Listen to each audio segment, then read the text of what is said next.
Sigmund Freud, this comes from an email, Sigmund Freud believed in a correlation between religious practice and mental illness, particularly with obsessive actions. To him, the mere idea of the existence of God is wishful thinking.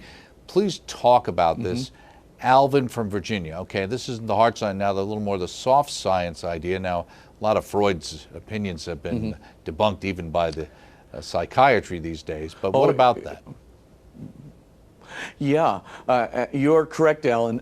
In his book, The Future of an Illusion, Freud did actually manifest this opinion, and it's caused a great deal of difficulty in our culture today. But the opinion he manifested was that religion essentially was some kind of wishful thinking. And it was not just wishful thinking, it was kind of a wishful thinking that goes back to almost our ancestors. And of course, he was dependent on a philosopher by the name of Ludwig Feuerbach for that. And Feuerbach, by the way, did not have very good studies. This is kind of an opinion that was asserted by Feuerbach. Freud picks it up and says, yeah, there was lightning, and then, you know, the primitive people got scared, so they invented God, you know, to deal with the lightning that they couldn't control. But, you know, and we'll talk about, you know, whether this is a valid response or not. But Freud extends it even further. He extends it to obsessive compulsive disorder, you know, and sees the guilt that people feel from religious feeling, attributes that also to wishful thinking. But there's actual variance in there because, hey, wait a minute, if religion is wishful thinking, then how come it's making people fearful and creating obsessive compulsive disorders and negative guilt? You know, you can't have it both ways, Freud. You can't have your cake and eat it too. Now, all of these views of Freud, by the way, were redressed. So the main thing to remember, I'm just going to talk about three figures who really responded to Freud, and it's very important. And I wrote a book called The Soul's Upward Yearning, and if you want to see these studies in their depth, go to chapters 1 through 3 of my book, The Soul's Upward Yearning. But number one person to address it is Freud's own student, Carl Jung. And Carl Jung essentially said, wait a minute here, you know, I don't see this at all. You know, I don't see that human beings are dreaming up God as a response to uncontrollable natural urges or uncontrollable fears that they have within them. He said that he thought religion was actually an irreducible sense of the sacred. That in a book called Modern Man in Search of a Soul, and in his Yale lectures on religion and psychology, Jung kind of says forthwith in response to Freud, I don't think you have it right at all. You may have been my teacher, but you are not accounting for the genuine source of religion, which is people's interior sense of the sacred, people's interior sense of the holy, people's interior sense that there is some kind of a spiritual, transcendent being in their lives that they're interacting with, and they have feelings and thoughts and intuitions of that being as if it were present to their interior. That irreducible religious feeling and intuition and awareness, that's the true origin of religion, not the response to fear as a compulsion. Then a second guy comes along by the name of Rudolf Otto, who writes a very seminal and important book called The Idea of the Holy. Still available today, Oxford University Press. A very, very excellent study.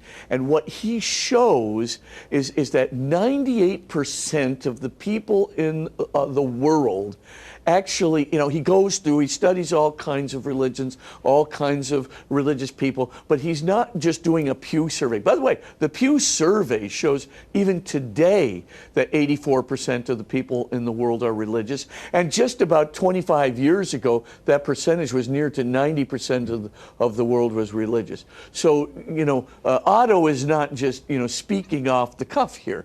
What Otto is trying to say, well, what is this numinous experience? And he says, well, it's an experience first and foremost of mystery. It is an experience of what he calls a mysterium tremendum, something within it. It's above us, of course. It's bigger than us, right? It's uncontrollable by us. At one point, it fascinates us. At another point, it kind of scares us. At one point, it's drawing us into itself, yet at another point, we know it's uncontrollable. But we put it together, and this numinous experience kind of gives us this sense of intense fascination, this intense mystery, this intense awareness within ourselves that the holy and the sacred are there. And that is intrinsic to the religious instinct of people all over the world. Now, of course, in modern culture, we tend to repress it. But just take a look at children. Do children have the numinous experience before some adult comes along and tries to pound it out of them? Absolutely they do. Take a look at a book by Robert Coles from Harvard University on psychology, and he's called The Spiritual Life of Children.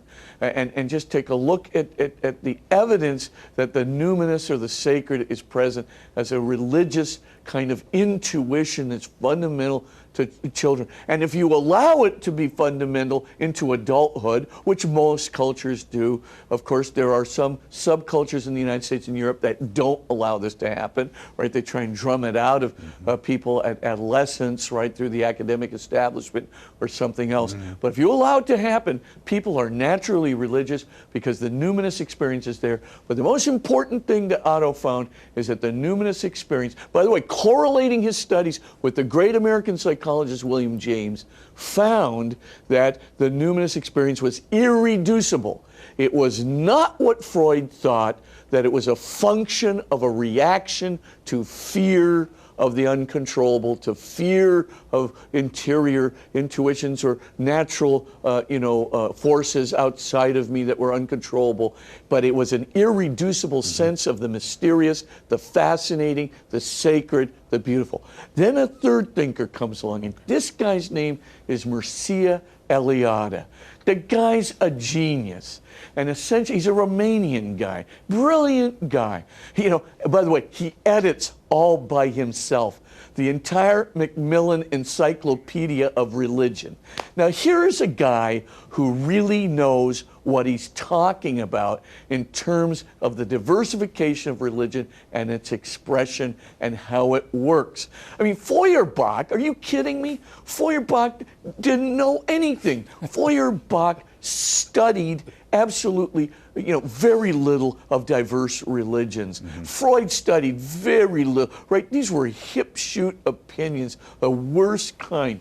The key thing is Eliade comes forward with this book called The Sacred and the Profane and 16 other books that are exceedingly important. But the one thing that Eliade is saying is, hey, Rudolf Otto was right about the numinous. It's present in every religion in the world. And here's how it expresses itself. It expresses itself in the sacred. Because we have this sense of mystery, this sense of fascination, this sense of being in communion with a God who's beyond us but invites us into himself, a God that is at once kind of scary and friendly, a God, right, that is, a tremendum almost. Because of that, what do? We start pursuing religious rituals, religious rites. We have myths. Now, there's a whole thing about this and why it is. We gather together as a community around our symbols, our rituals, our rites, because we want a communitarian and exterior expression of the numinous experience, which is fundamental and irreducible within us. The evidence is overwhelming. I mean, are you kidding? Who believes Freud anymore? Who's read anything, studied anything? His view at best of religion in The Future of an Illusion, I think, is naive. At best, it is naive, and at worst, it's irresponsibly hostile. Well, do you think? Anyway, I leave it to the think part of the problem we have too is kind of, I think of Feuerbach as kind of like being a T-shirt expression. I think I remember hearing from him it was supposed to be the idea we were not made in God's image, we made God in our image, and that became the little catchphrase. Yeah, the old catchphrase, but of course it gets reversed all the time by the catchphrase, God is dead, sign Nietzsche. Right. And then, of course, Nietzsche is dead, sign God. Right. That's kind of the reversal. Right. And, God's going to get the last word. Right. And of course, our kids still suffer because of the Freud, deal. Mm-hmm. I mean, honestly, the kids don't, I'm talking about high school kids here. High school kids, they're scared of having their friends accuse them of being naive or needing a crutch, or some kind of cowardice involved in their belief in God. So they abandon God, in a sense, or they leave God alone because they don't want to give the impression that they're cowards, that they need this crutch. But in point of fact, generation after generation, religious people have shown themselves to be incredibly courageous. Courageous in their faith, courageous in standing up to tyranny, courageous in standing for the rights of widows and orphans and the unjust. Where did laws come from? I mean, do you think the prophets had a great time? I mean, these guys were battered. I mean, because of their faith. Not faith that controlled fear. They were above fear. This was a faith that knew of God and God speaking to them, and they spoke out against the world, and they conquered their fears, and they engaged their fear even to the point of their deaths. This is so frequent in the church, in the whole cause of our martyrs, right?